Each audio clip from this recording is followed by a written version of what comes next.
नमस्कार दोस्तों। आज मैं आपको सुनाने जा रही हूँ शादी के बाद क्या बेटियां पराई हो जाती हैं। पति 2 दिन के लिए ऑफिस के काम से दूसरे शहर जा रहा था तो पत्नी से बोला कि चलो तुम्हें तुम्हारे मायके छोड़ देता हूँ, अकेले ही यहाँ घर में रहकर क्या करोगी, और तुम बहुत डरपोक भी हो। वह खुशी खुशी तैयार हो गई। मायके के घर का दरवाज़ा खुला था। माँ और बाबा बालकनी में बैठे खाना खा रहे थे, अचार और चटनी के साथ।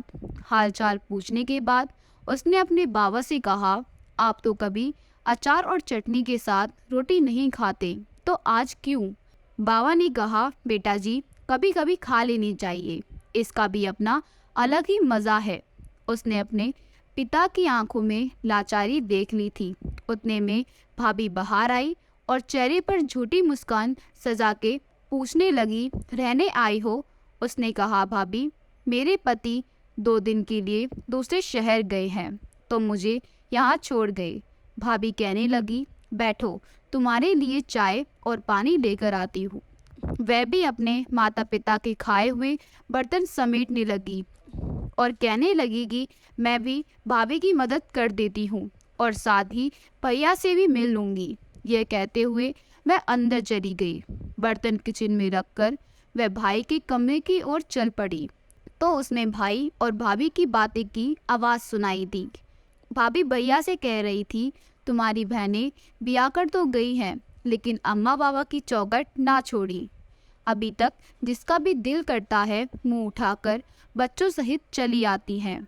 तो भैया गुस्से से कहने लगे, तेरा क्या खाती हैं, यहाँ नहीं आएंगी तो कहाँ जाएंगी?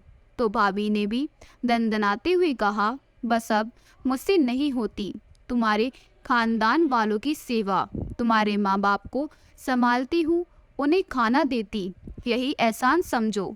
भैया और भाभी की बातें सुनकर वह सन्न रह गई। उसकी आवाज़ तो उसके मुंह में ही दबकर रह गई और वह उल्टे पांव वापस होने लगी। थोड़ी देर बाद फ़ोन पर झूठ की बात करते हुए बाहर निकली। अच्छा माँ जी, आप लोग आ गए, मुझे पहले ही बता देते तो मायके नहीं आती। अच्छा, आप परेशान ना हो, ऐसा करें, आप तब तक वहाँ पड़ोस के घर में बैठे, मैं अभी आती हूँ।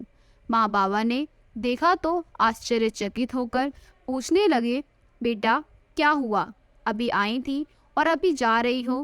कहने लगी, नहीं माँ बाबा, मेरी सासू माँ और ससुर जी आई हैं, उन्हें ऐसे कैसे छोड़ दूँ?